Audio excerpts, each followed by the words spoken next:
confusion surrounding the Affordable Care Act. And tonight I take a look at the health care exemptions, not only the hundreds of thousands who are exempt from enrolling in federal health care, but one very noticeable exception to the coverage itself.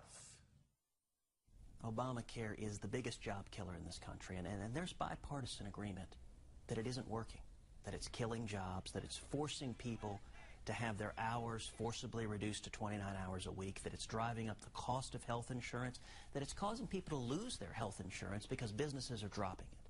Texas Senator Ted Cruz is often the loudest voice in the large anti-Obamacare chorus. His message, Obamacare means big government forcing socialized medicine on America at an unsustainable cost. For most people, they are required to have insurance coverage or pay a tax penalty. But most does not mean all. While there's no doubt the Affordable Care Act is a game changer for the entire country, the vast majority of Americans, 85%, already have insurance and won't have to do anything differently so long as their current insurance company keeps them on.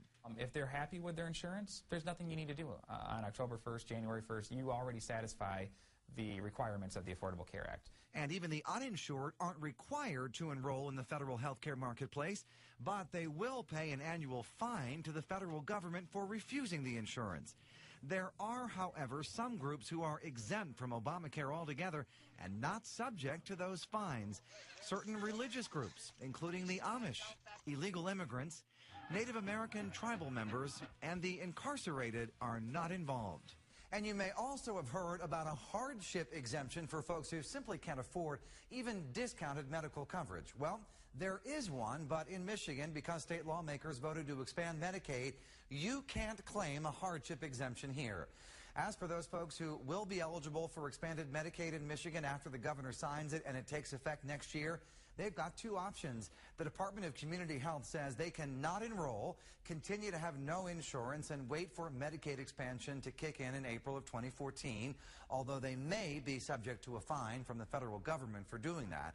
Or they could enroll, get the federal tax credit, pay a small premium, and then cancel their policy when Medicaid finally does become available. There are also some notable exceptions to the coverage plan provided by the Affordable Care Act, namely no required dental or vision coverage for adults. Enjoy it. We'll see you back. It'll be springtime. Yeah. Dr. Steve Ray is a dentist in Kalamazoo. He says your mouth is the gateway to your body and that a chronic lack of dental care can lead to a host of other problems.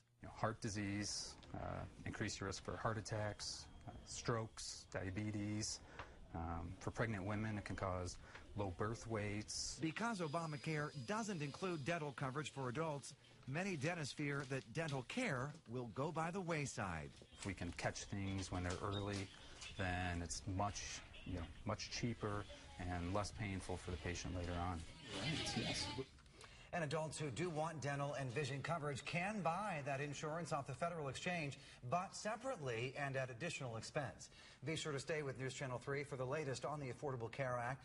You can find more information on our website, WWMT.com.